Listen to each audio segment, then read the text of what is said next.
कोल्हापूर पोलिसांची अंमली पदार्थ विरोधात कडक कारवाई। सुमारे 124 किलो गांजा केला जप्त।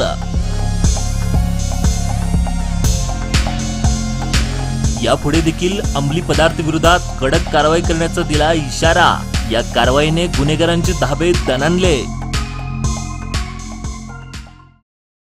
कोल्हापूर जिल्ह्यामध्ये कोल्हापूर पोलिसांनी अंमली पदार्थ विरोधात कडक कारवाई करण्यास सुरुवात केली आहे।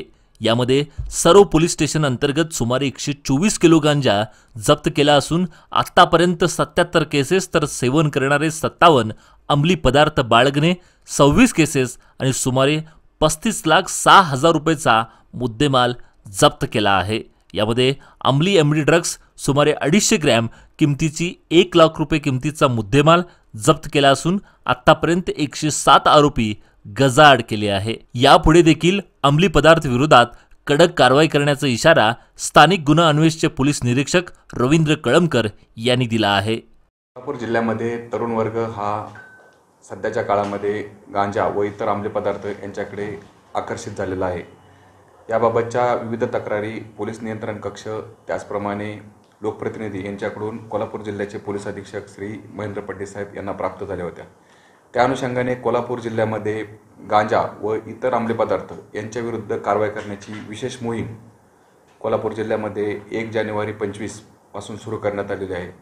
त्यामध्ये विशेष मोहीम ही सध्या 4 फेब्रुवारी ते 28 फेब्रुवारीपर्यंत अधिक तीव्रतेने अंमलात आणलेली आहे।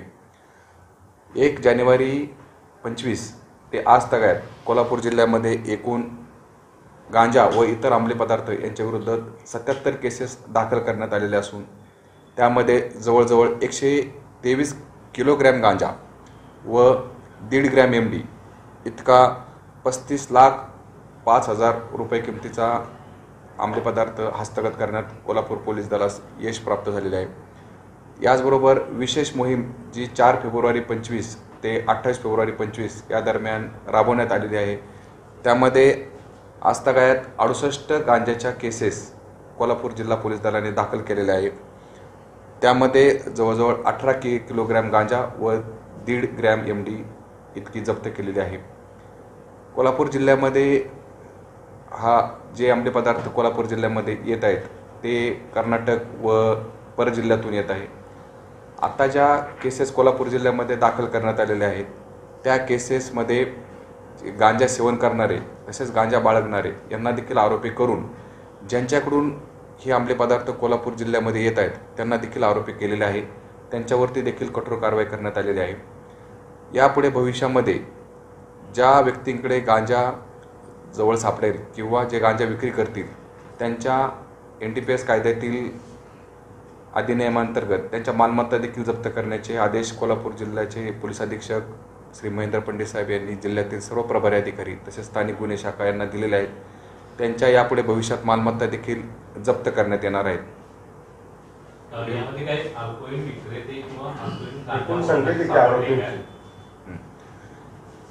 सदर कारवाई दरम्यान अल्पवयीन काही बालके देखील गांजाचे सेवन करताना आढळून आलेले आहेत।